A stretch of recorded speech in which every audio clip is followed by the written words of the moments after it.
ஓம் சாய்ராம், ஜெய் சாய்ராம். எல்லாரும் நல்லா இருக்கணும், எல்லாருக்கும் நல்லதே நடக்கணும். அன்பு குழந்தையே, எனக்கு மட்டும் ஏன் இவ்வளவு கஷ்டம், என் வாழ்க்கையில மட்டும் ஏன் இப்படி நடக்குதுன்னு வாழ்க்கையை நினைச்சு வருத்தத்தோடும் வேதனையோடும் வாழ்ந்து கொண்டிருக்கும் உனக்கு சந்தோஷ தகவலை செவிகுளிர சேர்ப்பதற்காக தான் உன் சாயப்பா உன்னை தேடி வந்திருக்கேன். மத்தவங்க யாருக்கும் தெரிஞ்சிடக்கூடாதுன்னு பல கவர்ச்சிகரமான பொய்யை பேசக்கூடிய மனிதர்கள் இந்த உலகத்துல நிறைய பேர் இருக்காங்க.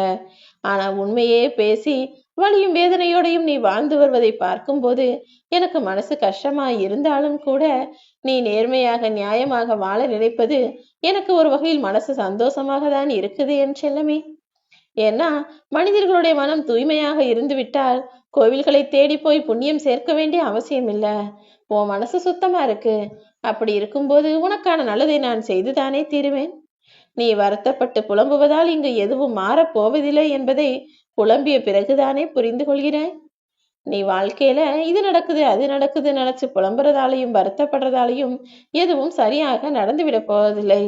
வாழ்க்கையில பெரும்பாலும் இங்கு இருக்கக்கூடிய மனிதர்கள் யாரும் யாரையும் புரிந்து கொள்வதில்லை. அப்படி புரிந்து கொண்டதாக நீ நினைச்சுக்கிட்டு இருக்க. ஒரு சிலர் எனக்கு உன்னை பத்தி முழுசா தெரியும்னு சும்மாவே நடிச்சுக்கிட்டு இருக்காங்க. ஆனா மனிதர்களுடைய குணத்தை அவ்வளவு சுலபமாக யாராலும் புரிந்து கொள்வதென்பது முடியாத காரியமாகத்தான் இருக்கிறது என் செல்லமே. ஒரு சிலர் எல்லா வசதியும் என்கிட்ட இருக்கு, தனக்கு தான் எல்லாம் தெரியும், தான் தான் அறிவாளிங்கிற மாதிரி உயரத்தில் இருந்து ஆட்டம் போட்டு கொண்டிருக்கிறார்கள்.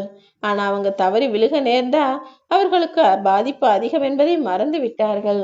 ஆணவத்தில் ஆடுபவர்கள் எல்லாம் அடங்கி போவதற்கென ஒரு காலம் வரத்தானே செய்யும். எல்லா விஷயமும் எனக்கு தெரியுங்கிறத விட வாழ்க்கையை பற்றி உண்மையான அனுபவம் எனக்கு தெரியும்ன்ற தெளிவோடு இருப்பதுதான் மனித வாழ்க்கைக்கு நல்லது.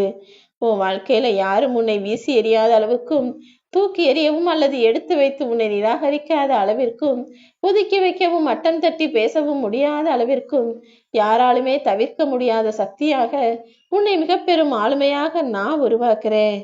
எந்த பறவையா இருந்தாலும் அதை தள்ளிவிடும் போதுதானே அது தன் சிறகை விரித்து பறக்க ஆரம்பிக்கும்.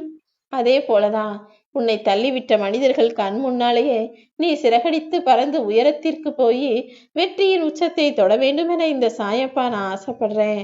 உன்னுடைய உண்மையான குணம் என்னன்னு உனக்கு தெரியணும்னா நீயே ஒரு நல்ல நிலைமைக்கு வந்தாதானே முடியும். நல்ல நிலைமைக்கு வரணும்னா அதற்கான முயற்சியையும் உழைப்பையும் செய்துதான் ஆக வேண்டும். எல்லா மனிதரும் ஆசைப்படுறாங்க, அப்புறமா அவஸ்தைப்படுறாங்க. அதுக்கு பதிலா நீ உன் வாழ்க்கையில இருக்கக்கூடிய எதிர்பார்ப்புகளை எல்லாம் ஏமாற்றமாக்கி கொள்ளாமல் நிறைவேற்றி கொள்வதற்கான வேலைகளை செய்யப்பார். நீ செஞ்ச புண்ணியம் நிச்சயமாக உனக்கு பலனை தரும். இத்தனை நாளாக நீ செய்த பாவங்களுக்கான தண்டனையை பெற்று விட்டாய். இனிமே புண்ணியத்திற்கான பலனாக நிறைவான வாழ்க்கையை நிம்மதியாக வாழப் போகிறாய். குறைவே இல்லாத வாழ்க்கை, எல்லாமே எனக்கு கிடைச்ச வாழ்க்கை தான் இருக்கணும்னு நீ நினைக்காத. நிறைவில்லாத வாழ்க்கையும் குறைவில்லாத வாழ்க்கையும்னு எல்லாருக்கும் எல்லாமே இருக்கதான் செய்யுது. குறை கூறும் வாயை மூட முடியாது தானே.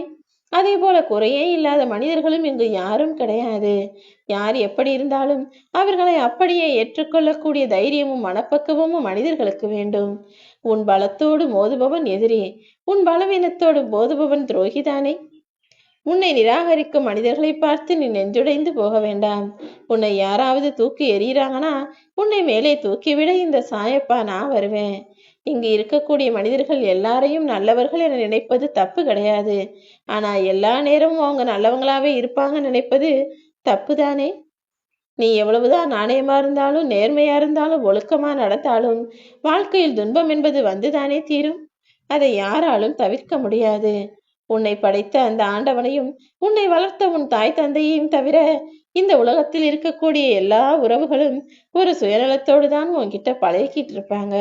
அதனால யார் எப்படிப்பட்டவர்கள் தெரிந்து கொள்வதற்கு முன்பாக முழுவதுமாக யாரையும் நம்ப வேண்டாம். கொஞ்சம் அனுசரிச்சு வாழ்வது வாழ்க்கை கிடையாது. எல்லாவற்றையும் அனுசரித்து கொண்டு வாழக்கூடிய நரக வாழ்க்கையையும் இங்க இருக்கக்கூடிய மனிதர்கள் நிறைய பேர் வாழ்ந்துகிட்டு இருக்காங்க. அவர்களோடு ஒப்பிடும்போது உன் வாழ்க்கை எவ்வளவோ பரவாயில்லை தானே. உன் வாழ்க்கையில வர்ற கஷ்ட நஷ்டங்களை பெரிதாக நினைக்காமல் எல்லாமே சரியாகும்னு சந்தோஷமா அனைத்தையும் ஏற்றுக்கொண்டு வாழ தயாராகு. இந்த சாயப்பா உனக்கு நடக்க வேண்டிய நல்லதையும் உன் மனசுல நீ பட்ட ஆசைகளையும் நிச்சயமாக நிறைவேற்றி முடிப்பேன். இந்த உலகத்துல பிறந்த மனிதர்கள் எல்லாருமே வினோதமானவர்களா தான் இருக்காங்க. முதல்ல மத்தவனை ஏமாத்தி சொத்து சேர்க்கணும், சம்பாதிக்கணும், காசு பணம் சேர்க்கணும்னு நினைச்சு மத்தவனை ஏமாற்ற ஆரம்பிச்சு நாள் ஆக ஆக கடைசியில ஏதோ ஒரு காலகட்டத்தில ஏமாற்ற மனிதர்கள் யாரும் இல்லாமல் தன்னைத்தானே ஏமாற்றிக் கொண்டு தான் செய்யறது சரி, தான் பேசுறதெல்லாம் நியாயம், தான் வாழ்க்கைக்காக நான் சம்பாதிக்கிறேன், இதுவும் ஒரு வகையான வியாபாரம் தானேன்னு தன் மனதை தன்னையே ஏமாற்றிக் கொண்டு பொய்யும் பித்தலாட்டமும் சூதும் களவும் நிறைந்த வாழ்க்கையை வாழக்கூடியவனாக மாறி விடுகிறான். அடுத்தவனை ஏமாத்த ஆரம்பிச்சு தன்னையே ஏமாற்றிக் கொள்ளும் மனிதர்கள் நிறைந்த இந்த கலியுக காலத்தில் நீ உண்மையான பிள்ளையாக இருந்து விடு. பணம் உன்கிட்ட இருந்தா எல்லாரும் உன்னை தேடி வர்றாங்கன்னு யோசிக்காத. யார் உன்னை தேடி வந்தாலும் வரவில்லை என்றாலும் இந்த சாயப்பா எப்போதும் உன்னுடன் உனக்கு துணையாய் இருந்து நீ வெற்றி பெறச் செய்வேன்.